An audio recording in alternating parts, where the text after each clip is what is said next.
Hello, my name is Well, Yoav, akiva, and bonjour. Welcome to part two do oh of the shit, podcast. guys. If you watched part one, then you know When you why she know, did you that. know. We are here to present to you When you know, you know. the part do of this Podcast. two-part podcast as we are doing here today. Um, I am Melina. Oui. This is Yoav, akiva. and we are going to be talking about the worst person in the world. Um, I think Meli is really equipped to talk about this since she's kind of the worst person in the world. Oh, stop it. Stop. Thank you. Thank you. Um, in a good way. In a good way. Thanks. So yeah, welcome back to One-on-One Ratio Pod. And today we're talking about, like she said, the worst person in the world, directed by Joachim Trier. Joachim? Joaquin. Sorry. Joaquin Phoenix. Phoenix. I was gonna Joaquin say. Phoenix rising up from the ashes, coming down to wreak havoc and terror amongst all of What's go humanity. what's going on? What is going on? Okay. Okay. River Phoenix. Phoenix goes into the river. Sorry, I'm done. I'm done. Um, so worst person in the world, 20 did it win an Oscar? I forget. No. Or it got nominated for international and Yeah. screenplay. Um, worst person in the world. What can I say? That title is interesting. I believe the original title was Am I the worst person in the world? Or something along the lines I of think that. this is a better title than Am I the I'm the. worst? Interesting. I don't know. I think it's an interesting title. Yeah. Um, because it kind of I was kind of thinking of the title throughout the film, weren't you? Yes, definitely. Yeah. Um, what did you think of it? So it's interesting. I have to pull up my notes on my computer because my phone is not okay. I'm gonna Um, do the rest of the podcast on my side profile. oh, okay. Okay, Okay. Yoav. So But I'm gonna let's see. I do have some a few individualized notes that I took while Okay. watching, but I will say just to start off like with an overarching like theme out. Excuse me for itching my ears. They are in pain. Um, It's okay. it's interesting. I don't think the movie is bad, not by any means. I Oh. Do you think Yes. it's bad? No. Okay. Continue. I don't think it's bad. I think it's visually it's beautiful. Um Hmm. some interesting filmmaking techniques, I would say. However, Yes.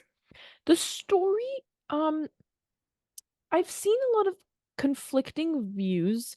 Some people think that this is phenomenal and a great way of kind of breaking into the psyche of a person who's lost in the world and doesn't know what she wants and who she is and kind of weaving And who her she way wants.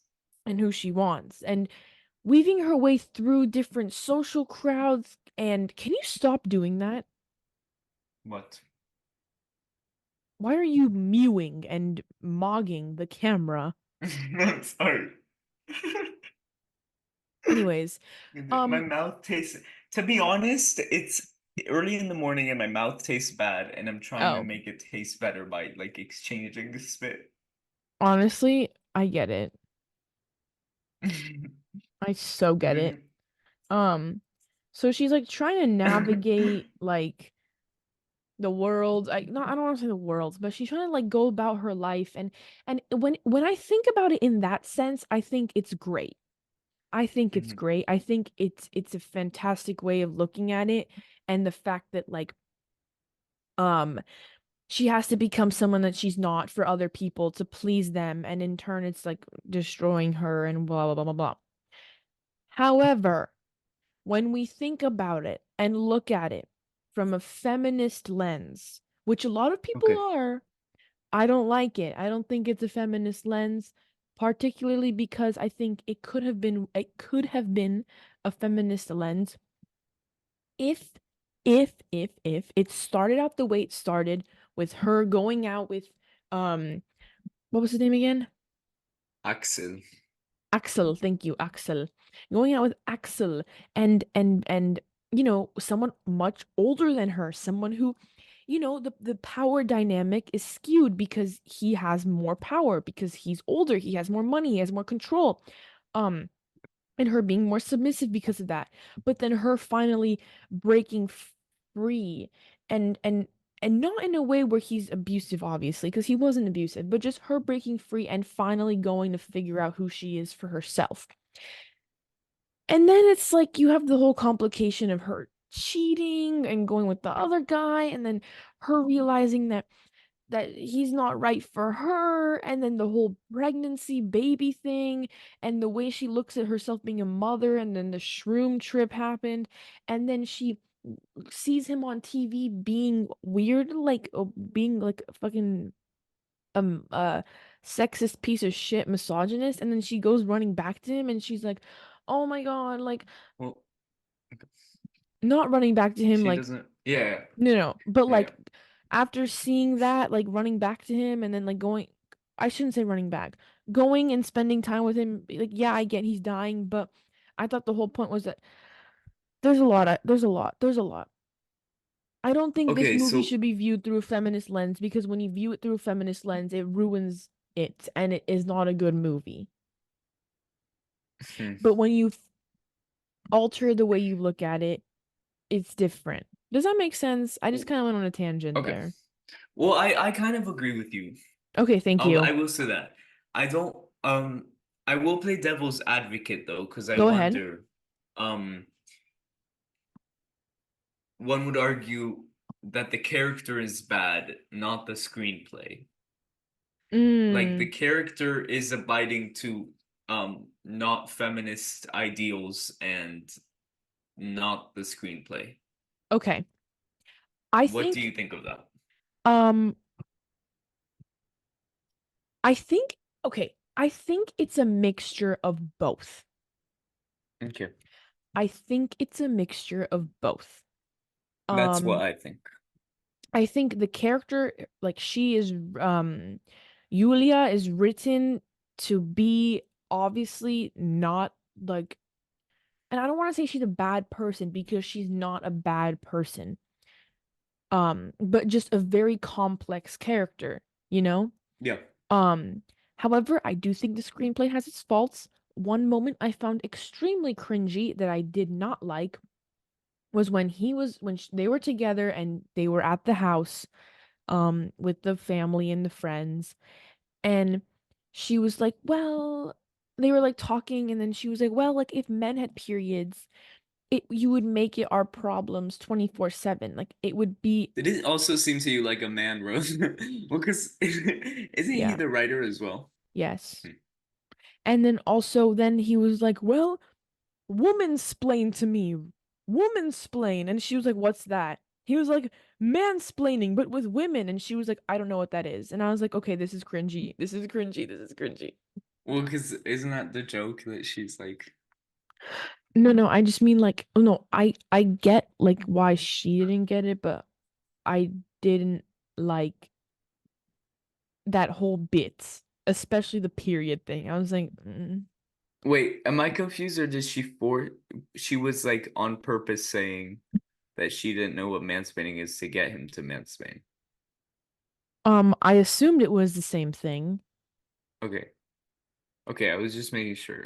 I assumed it was the Because same I thing, didn't know. but Um, okay, so that's an interesting point because that's in my opinion, also a little cringe. Mhm. But then after that, you get an interesting dialogue between her and Axel about getting kids, and I Yes. think that's amazing. Right, like suddenly the dialogue when it comes to these two people dialogues is insanely naturalistic, Mhm. insane. Like it reminds me a little bit of the late marriage squabbles of like Mhm. Bergman movies, or the like intellectual improvised shit of John Cassavetes, that kind Yeah. of stuff. Like legitimately I have really high praise for these dialogues. And it's specifically for how Axel's character is written, because he is an insanely complicated character as well, and Yes. obviously Yes. later he's revealed to be a little more misogynistic and a little less sympathetic than we think he is. But I Mhm. think Axel is the most, in a movie full of vividly realized characters, I think Axel is the most vividly realized, which is crazy because he's not the main character. Yeah. And I think that's because Trier, as a writer and director, might have a little more insight into his type than he Yeah. has on Yuli's. I think it's really hard as a man to Oh, and you know what? This is what I was thinking about the whole time. I was kind Mhm. of comparing it to um shit. Why am I forgetting the name of the movie? Um um um Chris um Nolan, no, no, because he no. doesn't know how to write women. Well, obviously. That's Um like the big joke. hold on, hold on. So the whole time when I was watching this, I was thinking, oh, Francis Ha. Mm. So you haven't seen Mhm. Francis Ha. No, but I know it's like the same kind of like It's Luke's like late 20s, mhm. like. Mhm. Now it doesn't go into as much, it's not as it's different. For her, it's more about her. I mean, this is also about her career, but this is also a little bit more relationship and all that family. Her was also relationship and The family, context, career. the movie here is framed surrounding her love and Yes. sexuality and Yes. that kind of stuff. Yeah. And Francis Ha's more okay. So, but the reason why I'm bringing that up is because even though Francis Ha is directed by a man, Greta Gerwig Mhm. worked on the script with him, and she Yep. helped adapt the script and bring it to life. And I think Yep. that's why Frances Ha works so well, because you have a woman's perspective on the script, helping write the script. And I think that's why it worked so well. Because, Here the screenwriters are two men. yes, and that's the problem. Two men. Okay. And so of course you're gonna write Axel to be very complicated, and you're gonna understand how to write him. But Yulia, you're gonna have a harder time, especially when you don't have a woman giving you input. Because men and women, I they're different. They're different. yeah, It's as much as we'd like to deny. they're different. Um, that's a thing, because me, from a male perspective, is watching the movie, and I find Yulia to be a character that, I resonate with on one front, Hmm. um, and also feels very complicated and real to me. Yeah. No, Um, and I'm not saying that she's but not, yeah, because there were some things in the movie that I definitely also resonated with and was like, oh my yeah, God, wow. And there were also yeah. parts of the movie that I found fantastic that I do want to get into. Hmm. But I think it's kind of like that's just like one thing that was kind of like, you know, Yeah, yeah. especially especially towards the end. I think the beginning, With the whole bit with the cancer, or I think like yeah, like once maybe like from the shroom trip on. I think we should get to this room trip when we get to it, because that was a little qualm I have. Okay. All right. I would like to hear that But from we'll you. talk about, because should I just say it? If we're Well, already on the topic. I mean, if you it's up to you. We can wait. We can go I ahead and think I think it's okay to jump around because all this right. movie's not. This room trip, something about it was just kind of cartoonish to Yeah. me. Yeah. I feel like it was I liked the whole thing with the carpet. That was a really cool shot. Mm-hmm.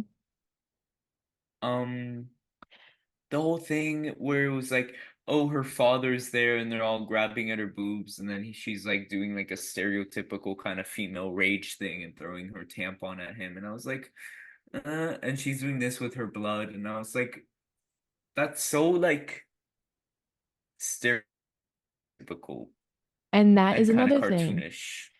That is No? another thing. You know, you're 100% right because how as a man can you sit there and write that and be like, "Yes, that is what a woman wants to do with her rage. Pull her bloody tampon out, throw it at her father, and then take her blood and smear on her face." Because I feel like that was a very like, and also she's looking at herself and she sees this like old wrinkled body, and I was like, oh, I guess that has something to do with like the self-consciousness about aging that people stereotypically associate with women. Um, yeah, I was I that shroom trip was guess. like I wasn't my guess favorite. that yeah, Wasn't the, my favorite. the wrinkly body got me, and then the hands touching and groping got me. I liked how it was gross, It was giving I Midsummer. guess. It was giving Midsommar. We already talked about that in part Yeah, one, but I don't um know. That was I, yeah. Okay. yeah. Yeah. So but I did really love it. Let's get to it because there were a lot of aspects here that I really loved Hmm. and I really connected to. Yeah. So I for example, love the opening credits, thought they were colorful, love the font choice. I I love it. I love it. I did say that the opening segment and the way it started out was hmm I was not expecting it to be like bam bam bam bam bam. It was I liked it. Okay. You at the beginning I had a lot of trouble with the narration, and I Yeah. guess okay. So the I movie starts with the narration, and it's extremely fast paced. It's edited like a trailer, kind of like Oppenheimer is, which you hmm reference in the other. Um, just incredibly fast, just incredibly like stressful, and there's like the sound design is interesting. You get that opening dolly shot of her, which is really beautiful with the yeah. cigarette. Um, Stunning shot, stunning evocative opening shot, and that sound design is kind of cluttered. So much information being thrown at you by the narrator in the prologue. Editing is really fast. It's like this clunky, disorientingly directionless hmm prologue because it's like all over the place, but there's no like because it's she's like going from college to college, from thing to thing. Like it's very disorienting, and it did kind of put me in this mood of like, oh shit, I'm in my 20s and I don't know what to do with myself, That's what I you was know? thinking. It definitely parallels Which is Julia's yeah. mind. It's just impeccably done, this whole like getting into Julia's perspective. And Yeah. at first I really didn't like the narration. There were parts, the big argument with Axel, there's some narration in that, and I was like, why are you bothering us? And it Dude, kind of bothered me. Yoav, we're literally synced the fuck up. Yeah. Because I literally was thinking the same thing. Why are you narrating their fight? Why can't we see it happen in real time? Why are you narrating it? Because here's the thing, I think it has something to do with her maturity throughout the film because the style of the film evolves Yeah. throughout the whole movie. At first you got this very, very fast-paced editing, and then it becomes more conventional. It becomes a little more somber. The soundtrack and the score evolves. Her acting, performances in general, the dialogue, everything gets more mature. And in the beginning, I think she thinks her life is a movie a little bit more than she thinks her life is a movie later in the film. Yeah. And this narration, I guess, is like kind of. But what bothers me is that the beginning is supposed to feel even more directionless. Not more directionless, even more chaotic, I guess. In it gets more existential and like slow and like interesting character there at the end, and in the beginning it's a little more chaotic and all over the place editing wise, and I think the narration kind of adds to that, but the narration kind of gives a sense of order to something that should feel even more orderless. hmm You hmm know what I mean? Yeah. And it just didn't work, and I was just like, I don't need that right now. And it kind of added to the tone, the whimsical tone, and the whimsical things in this movie, including the shroom trip, a little less worked for me, I will Yep. say. Yeah. I do love the scene where she freezes time. I think that's beautiful. Okay, Everyone talks and about let's that. talk about that. So I have a Okay. question for you, and I want you to answer it. Yeah. When she freezes time, do you think that A, it was a figment of her imagination and almost like when I say figment, I mean like her pausing and stopping and thinking about what she wants with her Hmm. life and what she wants to happen and who she wants to be with? Or um Yes. okay, That's what I okay. think.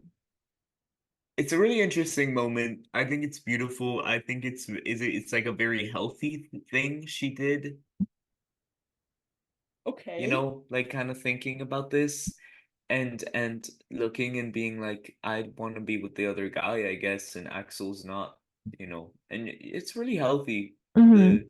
the what she told him in the beginning, and then that argument goes off the deep end, that whole Yeah, conversation, yeah. because they end up having sex and all that. But I think that moment is really pretty and healthy, you know, I will say and I really did sums up, yeah. sorry. I did think it was cute how she like walked up and he was like the only one moving. That was cute. It was very musical theater, which I Yeah, loved. yeah. Yeah. You're right, you're right.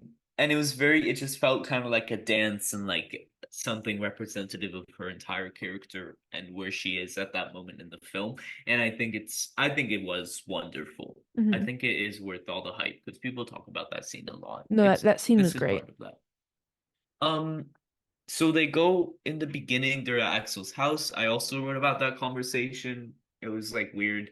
And then there's that dance scene and the woman bangs her head on the lamp. And I was like, oh shit. And I was then really kind of and she's saddened. And mad. then she gets mad, but Axel calls her dramatic. And I was like, dude, this is before they even hear her arguing. She bangs her head and then they go back to the room and then Axel calls the woman dramatic and I was like, dude, she hasn't even shouted yet. She hasn't even argued with her husband yet. She just hit her head. See, Like, and that's it was a bleeding. yeah, that's the other thing. It's kind of like, okay, Axel. Okay, Axolotl, calm down. Okay, Axolotl. I But just she fucking bangs her head. Just crazy. yeah. I will say, okay, so like I was saying before, the fact that he was like 15 years older than her is definitely like plays a huge factor in like their Yeah. Yeah. relationship and the like I was saying, the power dynamics, and that goes into play with like how everything happens and turns out to be. Um, it's Yeah. and the fact that like he's kind of pressuring her, but like so very lightly, where Hmm. she won't even really notice it, but it'll be on her mind because he's lightly applying pressure. And by Yeah. that, I mean on the topic of kids. But before we get Yeah. into the topic of kids, I do want to say that I do think that it was really interesting how I really liked how it showed through how it showed that she didn't feel like she fit in. I Yeah. thought that was well done. In those scenes with his family. Yeah. And Definitely. It's even in the also her performance. of Wow. of course, she Yeah. was fantastic. But even Yeah. in the scenes where like they're at his like work thing and he's releasing a new comics, like you can tell she doesn't fit in. She's uncomfortable. She knows she doesn't fit in. People are Mhm. asking her like what she does and she's like, "Oh, I work at a bookstore." Like clearly like the maturity level between her and everyone else there is off because she's so much younger than everybody else. And Yeah. she doesn't have this established career and she's scared of being judged and all that. So I thought that aspect of it was really well done. Fantastic. And the acting, Yeah, top notch throughout the kudos to entire her. film. She's fantastic. So is the guy that played Axel. Yeah. And the guy that played I forgot what the name of the other guy Ervin, was. Erving, Avend. I don't Erving. remember. I wrote Avend here. I don't I don't know. know. It's something. So I thought everyone was fantastic, and especially with writing that feels this real. Um, there's the scene of so yeah.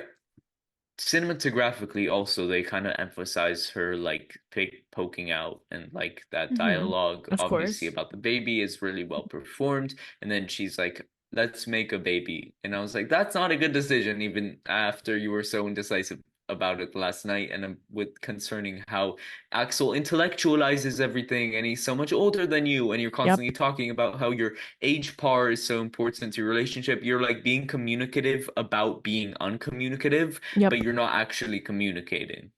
And it's That's like, yeah, no, I'm just saying we should have seen this coming, obviously, from the beginning, whenever she was like, and I fell in love with him after he said that, because he was like, our age, like, because he had sex, and then he's like, our age gap isn't gonna yeah. work, and then like we're just gonna be this on and off again type thing, like, and then she was like, she ran back into his arms. I was like, no, no, no, the red flags are right there. He's literally is giving you his red flags. It's handed to you, Yeah. Yuli.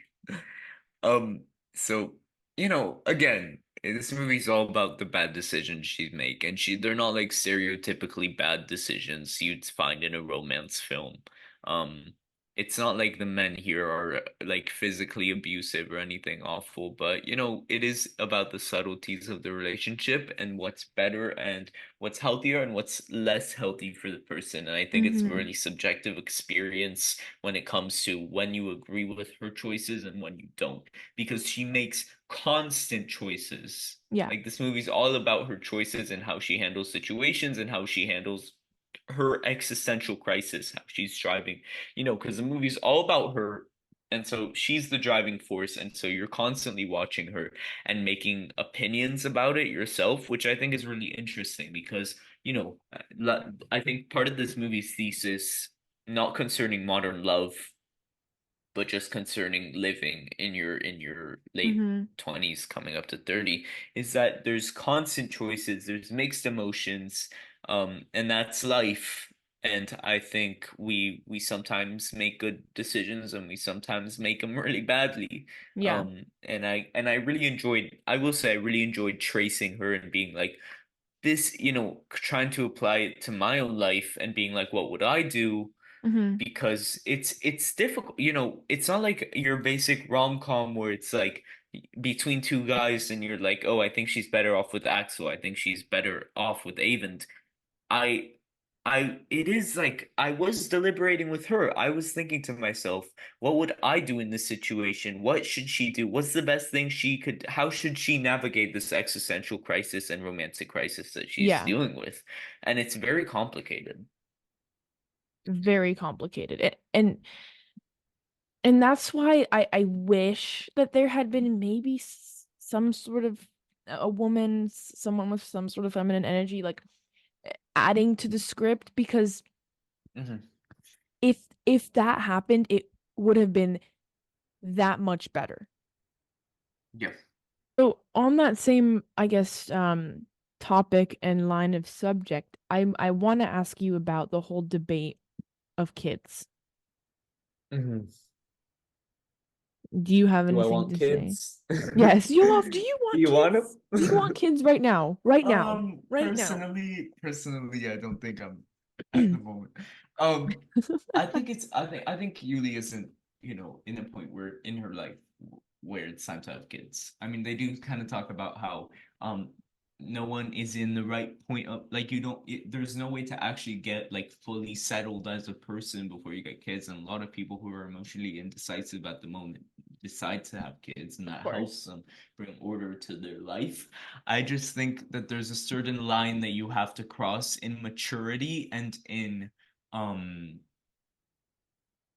in like self-understanding Of that course. Yuli hasn't crossed. Yulia, I don't know Because how to say her name. because how are you going to Hasn't be a crossed. mother if you don't know how to take care of yourself? Yeah, yeah, pretty much. Um, and yeah, so I see how it could be attractive as something that could possibly give you stability. Mm-hmm. Um, but I don't think it's just not the right time yet. And I think that later in the movie it might be. Yeah. Um, and by the way, in terms of the baby plot when she gets pregnant, when Yes. she bleeds in the shower, does that That's indicate that something has gone wrong? Or does that indicate that she's kept the baby and it's doing it? I'm just not really good at that. I I don't know what assumed it an was a indicator. miscarriage. Okay, that's what I assumed too. I was just like, is Yeah. that the is is there some kind of bleeding that's supposed to happen? No, I'm pretty sure that Uh, was a miscarriage. yeah. Which, so, And then she's happy. right, of course. Which, let's discuss. Let's discuss the second man, the second boy. Okay. So, I have a note I can start with, and if you want to build off. Yes. Okay, Go ahead. positive. Um, I really like the way they met, and I really like how, I love fake the almost cheating scene is beautiful. yeah, I no, fucking love it. I love it was really good. I it was really love well how written. he didn't ask her anything and he just sat there and how she was like, "Oh, you're not gonna ask me the question." I I was like, "Yes, That's yes, fun. That's fun yes." and like I wish that she wasn't in a relationship. I wish that it I wasn't know. actually like borderline cheating because it was so cute. It was such a nice way to meet. They were automatically had this chemistry going. This whole like I just wish it wasn't cheating. I wish it wasn't Mm-hmm. like well, I The don't know if I could smoking call it scene is cheating, but just there's oh, and gorgeous. I love that. I love so that scene. good. So good. Um, so yeah, I fucking love it. But it was kind of like she's going to the party, and the title of that chapter was cheating, and I was like, oh my God, who's this fucking dude? Yeah. And they were like smelling each other and peeing next to each other, And which sounds she insane, but let out a fart. that That was was really funny that as was well. funny. That was funny. That was fucking funny. The shot of her smoking into his mouth is genuinely fucking so evocative and awesome. I wrote Yes. that from a screenplay Yes. aspect. I think this whole half cheating thing is brilliant. Mm-hmm. Um, I think Avon's interesting. I think he's also kind of immature, Yes, yes, perhaps. yes, yes. She calls him lazy. I don't know. We don't see too much of, So I mean, we do. that's what this is then okay. So then suddenly, obviously, because she's immature and she doesn't know what she wants and she's whatever, she's complaining and then she's like, I want more. You're not giving me Yeah. enough. You are Yeah. not enough. And so I'm like, okay, so now we're just running in circles. Now Yeah. the plot of the movie isn't going to progress forward because we're just running in circles. Right, but that's something that didn't bother me because it really felt real. Because it really felt like frustrating and like Yeah, I was like, oh shit, the plot of the movie is going in circles because the character is going in yeah, circles and yeah, I'm yeah. literally experiencing the same frustration I think she was feeling with herself at that Mm-hmm. moment, where she was like telling Avon the same kind of things that she told Axel because she's just not herself settled. Yeah. She's just not. She's just existentially all over the place. Mm-hmm. And it's just not time for a relationship. Like Yeah. I just don't think she's honestly in the right place to be with anyone. And No, you're so right. it takes her so long to realize that. And I love how stylistically the movie handles that because obviously there's the whole narration, dialogue, writing, and all that, and the performance, but also the shot compositions, when they choose to use handy cams, when it's Mm-hmm. stable, when they're long shots, when the shots are really short, when the shots are close-ups. I think it's so, and the lighting also, which is very naturalistic but has some expressionistic aspects to it, is also really, really well done. Um, I love the lighting is really interesting. Yeah. Because it's very real, and there's some moments where everything is like a little too dark for comfort Mm-hmm. I in agree with like that. some nighttime scenes. But I like it. I like it. Mm-hmm. I d yeah, I think Avent is interesting. I like that part where we focus on him with his yoga girlfriend. That was yeah. The sum of Western guilt that sat beside him in bed every night. I thought that Yeah. was very funny. Um, I think I don't know. He's cool. He seems like a cool guy. I'm happy he Yeah, doesn't end. I'm happy she's not with either of them, to be honest, at me the end. too. Um, So at the so the end, he's with another woman and they have a kid. yeah, And the she other finds out it's the woman, actress she worked with, yes. which is funny. And then it's I think that's why one night stands are one night stands. Yeah. Because clearly or one time experiences are one time Hmm. experiences because Hmm. if she would have left that to be or both of them, not just her, a one time thing that they learn Yeah. from and grow from. Okay. Because one thing I noticed is that after that experience of not cheating but almost cheating is she was almost in a way healed for a little bit. Yeah. And so her relationship with Axel, It also what drove her to get rid of X, yeah, which was yeah. but that's why it should have been left a one-time thing. It should not have been Yeah. a, oh, let's go pursue a relationship now because it Well, was never going to work. the title of the chapter of the film where he sees her in the bookstore for the second time Hmm. is wrong time, wrong place. Yes. It's like the film is aware of the fact that this isn't like it's we're not happy that this happened, Yeah. and then later it becomes oh a new chapter like Axel fun whatever fun with I don't remember what the chapters are called except for that, but you know it becomes more happy when she's with this guy, Hmm. this new guy. But when in the moment it is the wrong time and the wrong place, not the right time and the right place, the wrong time and the wrong place. Or not right place, That she, wrong time. yeah, yeah, mm-mm. The wrong time and the wrong place. Yeah. It's just like not a good thing that she sees him again. Yeah, And that it's should not true. have In happened. terms of the chapters, I usually don't like movies that are separated into too many parts and chapters because they just feel unnecessary. Um, Usually. But this Yeah. one worked for me. So it worked. It kind of felt like chapters in a book, which was nice. There's a novel aspects to it. Some of them were funny. Oral sex in the age of Me Too. Interesting. I don't know. I want to read her little article Yeah. that they kept I don't friends. I don't know how I felt. Again, that's where the whole feminist thing comes in. Mm. Don't know how I feel about that. I just was wondering throughout the movie what you would think about this as like a woman, because I was like, because everything felt a little borderline at times, and I was like, Yeah, I was a little But there are so many female fans of this movie, so many. So there are. um, Yeah. yeah, on It just Letterboxd at least. I didn't particularly love how then every single man, we didn't get a single woman. Every man was like, this is great. This is awesome. This is fantastic. It's like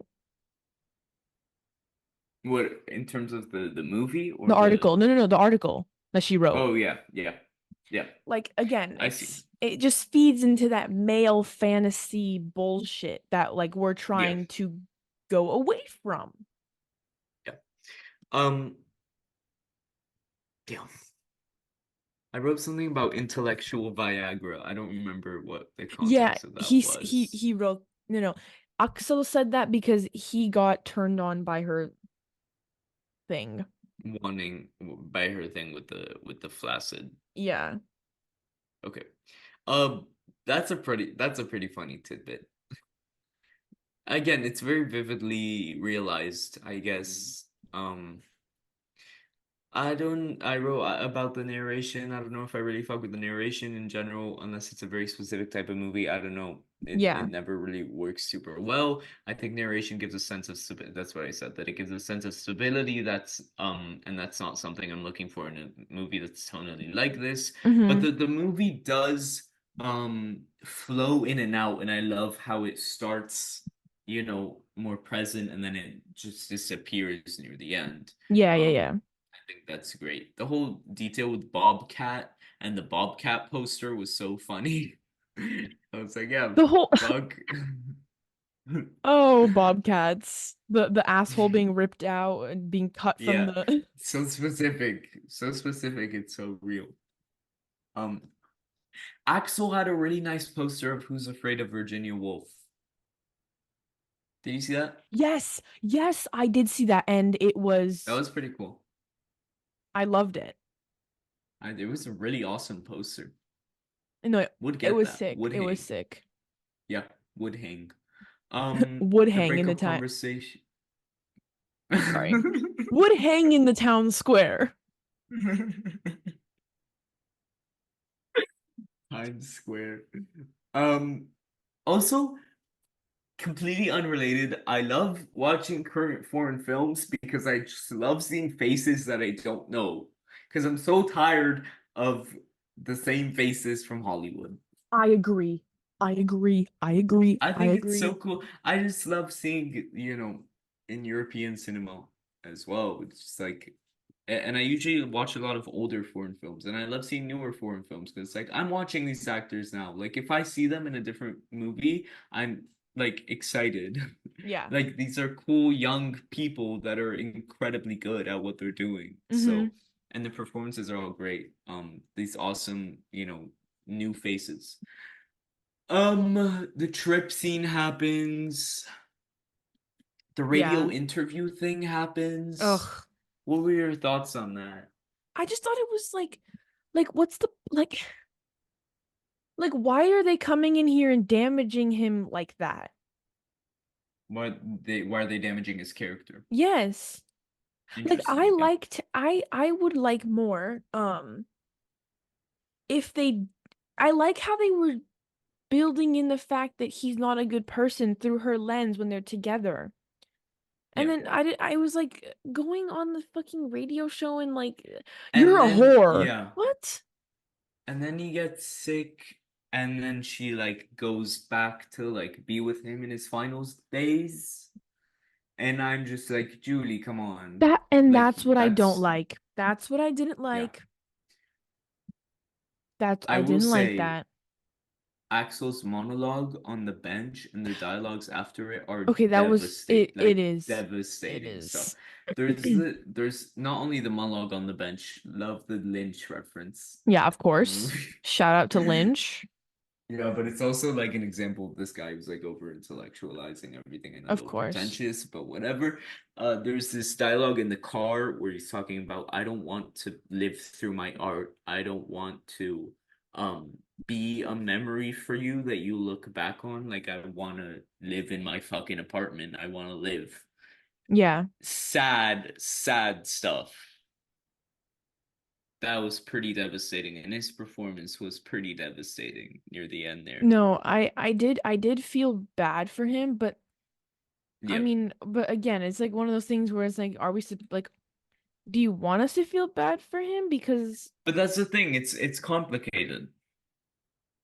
It is complicated. I wish that he was less cartoonishly misogynistic earlier and there was a little more subtlety to that. yeah, But it is, at the end of the day, it is complicated and we don't know whether to be, I was still very sad about this person's on a moral level and what he was going through with the cancer. And that's kind of the conflict that Julie has of because she course. saw the radio show as well. So we're like going through the same kind of internal conflict she is at that moment. And I think her performance reflects that. And I do just fucking love how complicated and human these characters and their relationships are. Mm-hmm. Um, I do love that. So Yeah. yeah. What else did you write? Um, oh, one of my favorite, okay, okay. When he was drumming, That was really cool. that was, I was like, wow, that's the I like camera that scene. work. It was like, oh, oh, oh, oh. You know what I I mean? was, I was like, damn, Yeah. Yeah.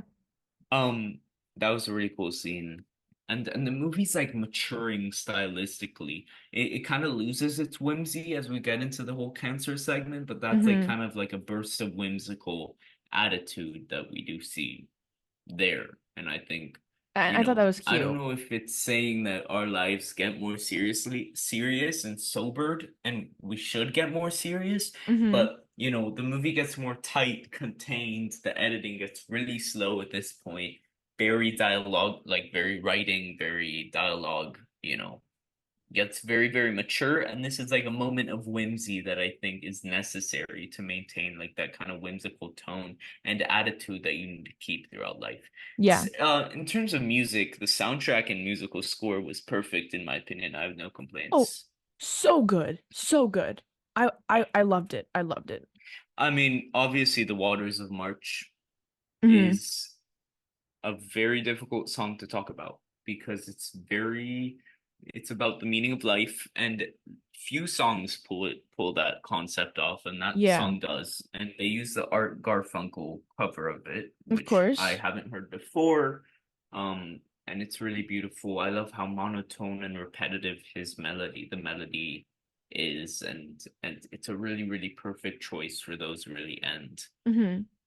For that really ending, um, so we get an epilogue after that last chapter with Axel.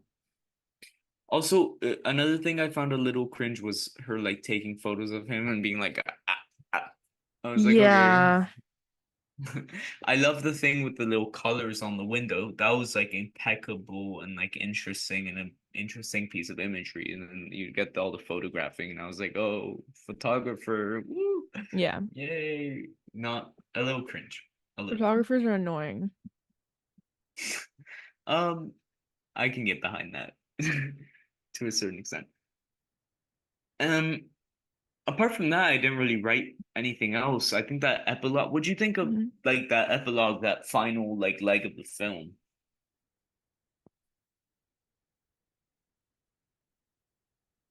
It's fine. Because some people found it disappointing. I don't know if it was I found it necessarily a little dis. needed. Hmm. I don't know if it was needed. I can't think of another way I would end it, but I read some reviews that were like, I wish this came out with like the ending went out with more of a bang, and I'm like, I don't really wish that. I wish, yeah, I'm kind of happy with where it went. I like the kind of skip in time and that little reckoning with like her other boyfriend. But then again, Mm-hmm. like I wish it didn't include the guy.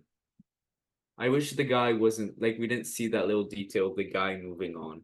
Because I feel I like the whole movie agree. is so focused on her love life and this existential thing. And my favorite bits of the movie, my favorite part of the movie, I think, is that scene in the beginning with the sunset where she's going walking away from the party and she's Mm-hmm. like crying. And I think that was like very emotional for me because I Yeah. kind of felt that just like a random outburst of like existential emotion and angst. And I thought that was really cool. And I just feel like the movie is so intently focused on her love life. And I think there's so many different aspects of this existential crisis. Obviously, it works as a framing device for her crisis, but I feel like I know about Julie's like love life, but I don't really know. You know what I mean? Yeah. Yep. Yep. I totally get what I you wish mean. I wish her individuality and her individual crisis that she's going for was a little more focused in a weird way. You know what I mean? Mm-hmm. Mm-hmm. That's just like a very basic thing that bothers me a little. And like seeing the man moving on at the end, I'm like, was that necessary? Like I just want to see her and how she is changing as a human being. Yeah. And I don't know if I she agree with needed that. to see that, like narratively, they needed to make her see that to like recognize the That's why I'm saying I don't ebb think and it's flow of life. if they would have Sorry. written it correctly, it would have worked out perfectly. It's confusing because it's impeccably written and it's kind of badly written at the same time. Yeah. Which adds to It's a like toss up. the messy feeling of the movie, but also not in the best way. Mm-hmm. So I don't really I think it is like a very epic portrait of like modern romance and like a sweeping portrayal of life around the age of 30. And I think it's great in its intention and pretty good in its execution, but it is missing some stuff. Agreed. Should we get to ratings, or do you have anything else? No, that's it. I Let's think get the to world's ratings. response to this movie, people really, really praise it, and I agree with most of the praise, but I feel like there's a little more to dissect than how people are saying it, because it is 2 hours long. It is very dialogue. It is Mm-hmm. very like character focused. Like there is stuff to criticize, guys. A lot of 5-star ratings I see out there. I know a lot. I was like shocked to see all those 5-star ratings. I was like, oh, damn, people love this movie that much. I'm gonna go for a 3.5 borderline 4. You can see on my letterbox. Okay. You'll I see was gonna on say my the same exact letterbox. thing. Ready? No, I'm not even kidding. 3.7, something like that. Probably. Yeah. Yeah. Um, okay, I'm happy we're on the same page. Yeah. Cause there are some like brilliant parts, and there are some Mm-hmm. parts where it's like, but They're like the it's kind of really hard good to parts criticize at the same time. shine. Yeah. They shine bright, but then the parts that I don't like really drag it down. Yeah. I just feel like it's easy to argue against criticisms for this movie Yeah, because it is like about the ebb and flow and like bad decisions and bad whatever, but also fuck you, like it's such a subjective whatever. exactly. We So get that's worst to person in the world. Happy you watched it. I mean, I'm happy I finally watched it. I don't know about you, yay. because it was talked about a lot. No, It I've was been talked wanting to about a watch it lot. for so long now. I do love the Criterion cover. I wouldn't buy it, The but I do Criterion love the cover is Criterion cover. gorgeous. Yeah. It's brilliant. It's brilliant. Should we get to next week's pick? Um, yes. So, Let's go for it. I'll turn off my background. yes, let me do that. Oh, oh, oh, oh, oh. What's going on? Oh, oh no. Okay. So, this movie I've been wanting to watch for a while. And coincidentally enough, you mentioned it in part one. Oh no. So, Huh. Well, this we was mentioned a lot of movies, so yeah, we did. This was a movie that I was gonna pick last week. Um, and then I was like, no, no, no, no, let me do Videodrome. And now this is the one for this week. So, Okay. the movie is the 1976 film directed by Elaine May, Mikey, and Nikki. Yeah. We both haven't seen this, so that's great. Okay. But yeah, I've been wanting to watch this I Wow. think for a hot minute now. Crazy pick. There you go. Crazy pick from Meli. Is this your first Cassavetes like adjacent thing? Yes, I believe so. Okay. I love Elaine May. Mm-hmm. She did write she is Mike Nichols' wife, and we have talked about Mike Nichols' films here. She did Oh, is write The she really? Birdcage. Yep. She wrote The Birdcage. She directed 3 films, 4 films, maybe a very small amount of films, and they're all really, really acclaimed. Mikey Okay. and Nikki, I've heard it's very sad, so looking forward to Uh-oh. it. That's not very good, is it? I heard it's sad. Um, Now we're gonna see how a female director writes male characters. Oh, you're right, you're right. And I think it's gonna I be do much love better. I do love Peter Falk, and I love John Cassavetes, Peter, and what? I'm sure Peter Falk. Peter, fuck. Oh. Fuck you. Um, this is why she's called the Beast. How about you? Ah, This is the why they joke hang her didn't in. work. Okay. Okay. If you made it, you could have made it work. You could have laughed. You ruined it. Fine, fine, fine. Ugh. I, No, I'm no, kidding. I'm fucking around. hanged in town square. We will hang you in the town square for all to watch and all to. Hey, Gandalf. Oh, did everyone see that picture of David Lynch this week? Which Of picture of David David? Lynch with the guy that played. Also, how is your Twin Peaks journey going? Oh, Are you watching any Twin I'm on Peaks? I'm on Twin. I had to take a break because of Clue, but I'm on Twin Peaks Okay. episode 4.5. Are you enjoying the return? It's crazy. It It's is crazy. crazy. It is. Dude, I'm sorry. Any other thought? I I got a mysterious text message and I don't know who sent it to me and I'm freaking out a little. What does it say?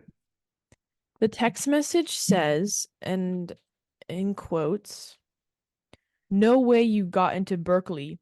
Good shit, gangy." Everyone, first of all, round of applause for Meli's Thank you, college. thank you. I feel Um, like we're so young to talk about worst person in the world, but a little I'm a strange. little concerned because I don't know who that is. That's weird. Because it's a Sacramento number.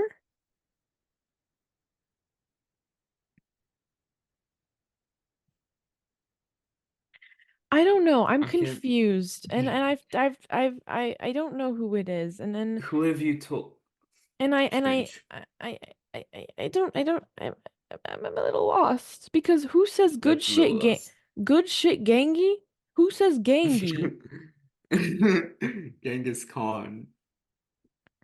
And I know it's not my cousins because I have their number saved. So Right. who is that? Strange. I guess we'll Anyways, figure it out later. yeah. Give us an update next week. Oh, I will. Okay. Get on Twin Peaks. Finish that shit. I will. Don't Go for it. don't What do do you think of Dougie Jones? Do you know him yet? Yes, I know Ducky Jones. I need more context because I don't know what's going Okay. on. Okay. We'll talk about Twin Peaks next week. Thank you Yeah. guys so much for tuning in to One on One Ratio Pod, the podcast where we talk about the worst top 10 worst people in the world. Yeah. Number one, Yoav. Joachim Trier. Oh, Oh, the joke didn't work. no. Number The one is the joke. beast, the Yoav. The beast. You're Okay, saying guys. like You're physically I'm a beast, like I'm just a No. really strong man, capable man. I'm a beast at film criticism, beast at podcasting. Um yeah, makes sense. Okay. All right, guys, we gotta cut him off because his ego's inflating. Wh- What is this intellectual Are what you Axel? ax So we need to cut her off. okay. Okay, that is enough. I will stop talking now. Good night guys. Good See you guys night. next week. Yeah, we'll see you Bye. next week. Are we With doing the Makiniki. smack? Yep. All right. Peace out. Bye. Bye. Oh my God. Oh, Wait, bye. close up on my hand. Bye. Bye.